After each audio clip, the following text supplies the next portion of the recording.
नमस्कार, capital TV Uttar Pradesh में आपका स्वागत है और मैं आपके साथ प्रिया बिस्ट। दुनिया जैसे जैसे आधुनिक हो रही है वैसे वैसे लोगों की जिंदगी आसान हो रही है, लेकिन इस आधुनिक दुनिया में साइबर क्राइम भी बढ़ता जा रहा है। पूरी दुनिया इन ठगों से परेशान है। साइबर ठगों ने नाक में दम कर रखा है। ये दिन के हिसाब से नए नए तरीके इजाद करते हैं लोगों को ठगने के। जहां एक तरफ ये ठग अपग्रेड हो रहे हैं तो पुलिस और सरकार भी इन पर एक्शन लगाने के लिए नए नए तरीके इजाद कर रही है। इसी बीच एक खबर यूपी के आजमगढ़ से सामने आई, जहां एक 190 करोड़ की ठगी करने वाले 11 ठगों को धर दबोचा गया है। तो क्या कुछ है पूरा मामला, चलिए सब कुछ आपको विस्तार से बताते हैं। 190 करोड़ की साइबर ठगी, पुलिस ने धर दबोचे 11 आरोपी। ऑनलाइन गेमिंग से लगाते चूना, विदेश में फैला बड़ा नेटवर्क। आजकल हर कोई साइबर ठगों से परेशान है। हर किसी के घर में मोबाइल है और मोबाइल के जरिए साइबर ठग हर घरों तक पहुंच चुके हैं। साइबर ठग देश ही नहीं विदेशों तक अपना नेटवर्क फैलाए हुए हैं और ऐसे ही एक नेटवर्क का खुलासा तब हुआ जब 190 करोड़ की साइबर ठगी करने वाले 11 ठगों को गिरफ्तार किया गया, धर दबोचा गया। आरोपी आजमगढ़ के शहर कोतवाली के एक मकान में किराए पर रह रहे थे। 11 लोग एक छोटे से कमरे में एक ऐसा कॉल सेंटर चला रहे थे जिसमें विदेशों तक ऑनलाइन गेमिंग के माध्यम से लोगों को अरबों रुपए का चूना लग चुका है। ये अपराधी लोगों को व्हाट्सएप, फेसबुक, इंस्टाग्राम जैसे सोशल मीडिया प्लेटफॉर्म और फर्जी ऐप के जरिए संपर्क कर लालच देकर ठगी करते थे। ये लोग गेमिंग ऐप के साथ साथ छोटी छोटी स्कीमों के माध्यम से लोगों को पैसे इन्वेस्ट करने के लिए कहते थे। खुलासे के बाद आजमगढ़ ही नहीं बल्कि पूरे पूर्वांचल में हड़कंप मच गया है। इलाके के लोग डरे हुए हैं। अब तक की जो इनके हमने सारी डिटेल्स चेक की उसके हिसाब से करीब 190 करोड़ रुपए की इन्होंने इस तरह से इस बीच में जो साइबर ठगी है ये गेमिंग ऐप्स के माध्यम से की है। और इसमें जो अभियुक्त हैं जो गिरफ्तार किए गए 11 अभियुक्त गिरफ्तार किए गए, जिसमें 6 बिहार के हैं, नहीं 2 उत्तर प्रदेश से 6 हैं, बिहार से 2 हैं, उड़ीसा से 2 हैं, मध्य प्रदेश से 1 हैं। पुलिस ने 11 ठगों को गिरफ्तार कर 169 बैंक खातों के 2 करोड़ रुपए फ्रीज किए हैं।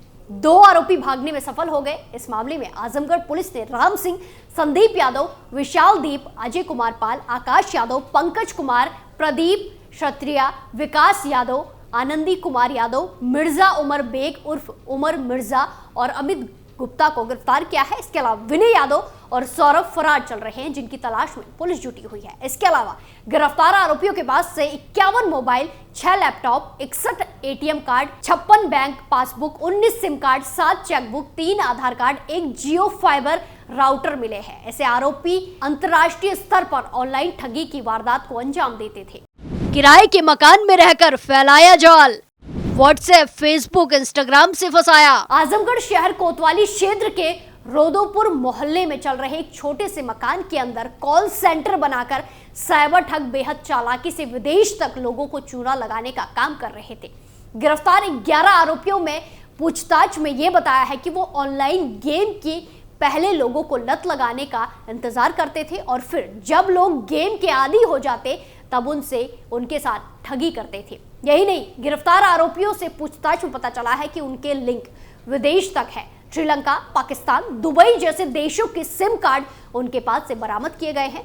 उन्होंने बताया कि इंटरनेट के माध्यम से हम दूसरे कंट्री के सिम कार्ड इस्तेमाल करते थे।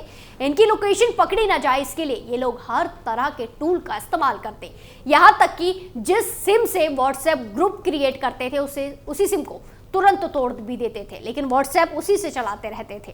इससे लोकेशन ट्रेस नहीं होती थी और मोबाइल में भी इसी तरह का कारनामा ये करते थे।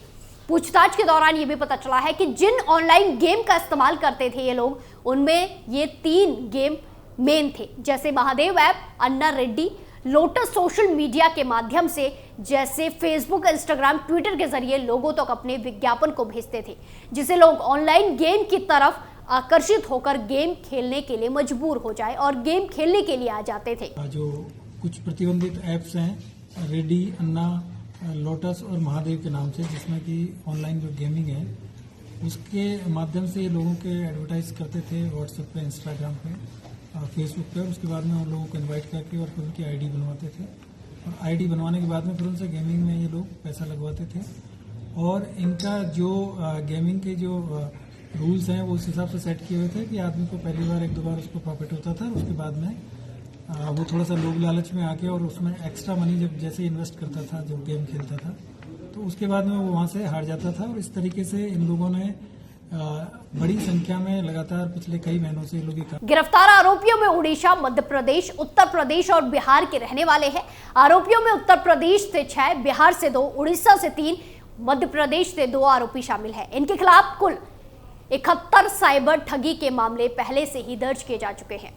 ऑनलाइन टीचिंग के पीछे ठगी का खेल, 71 लोगों ने पुलिस से लगाई गुहार। पूछताछ में भी पता चला है कि पिछले कई सालों में आजमगढ़ में किराए का मकान लेकर ये रहते थे और जिन मकानों में किराए पर रहते थे उन मकान मालिकों को ये बताते थे कि ये ऑनलाइन टीचिंग का काम करते हैं, जिसे मकान मालिक इन पर भरोसा करके इन्हें किराए पर अपना रूम दे देता। लेकिन खुलासे के बाद लोग हैरान हो गए हैं। आजमगढ़ पुलिस के खुलासे के दौरान ये पता चला है कि आरोपियों के पास से 169 बैंक खातों में करीब 2 करोड़ रुपए हैं, जिसको पुलिस ने फ्रीज कर दिया है। फिलहाल अभियुक्तों के पास से 35 लाख रुपए का सामान भी बरामद किया गया है, जिसमें 3,40,000 रुपए नगद और 51 mobile, 6 laptop, 61 ATM card, 56 bank के पासबुक, 9 सिम कार्ड, 7 चेकबुक, 3 आधार कार्ड और 1 जियो फाइबर बरामद किया गया है। पुलिस अधीक्षक हेमराज मीणा ने गिरफ्तार करने वाली पुलिस टीम को 25,000 रुपए का पुरस्कार देने की घोषणा भी की है।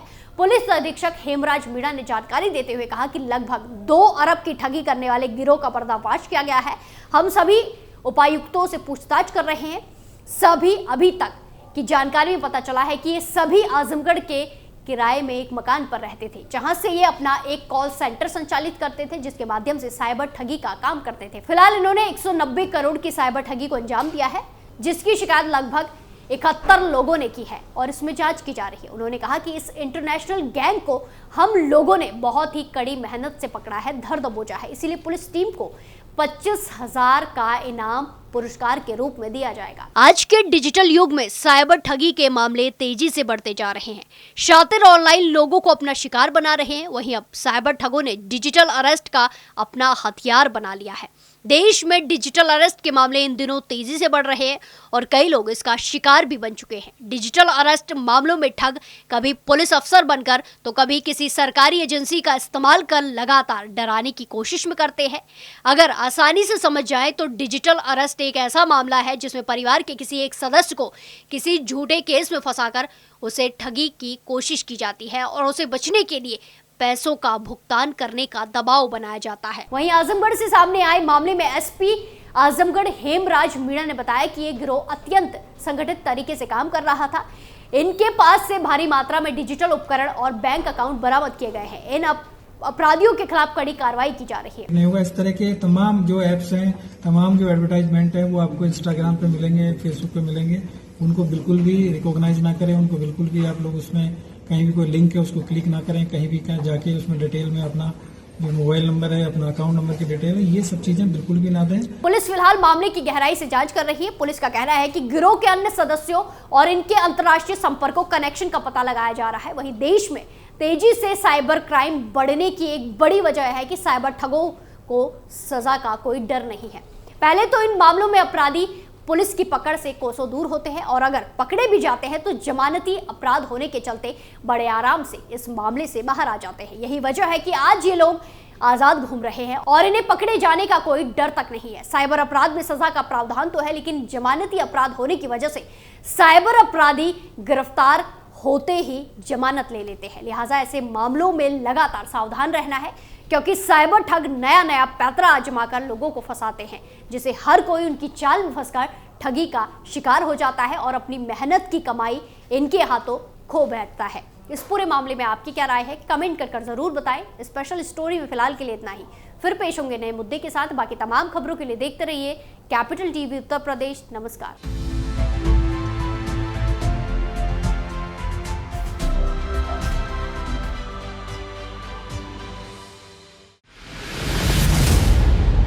मैं राजनीति करता नहीं, पर राजनीति को बहुत गहरे तक समझता हूं। मैं लोगों के बीच रहता हूं, लोगों के मन को अच्छे से जानता हूं।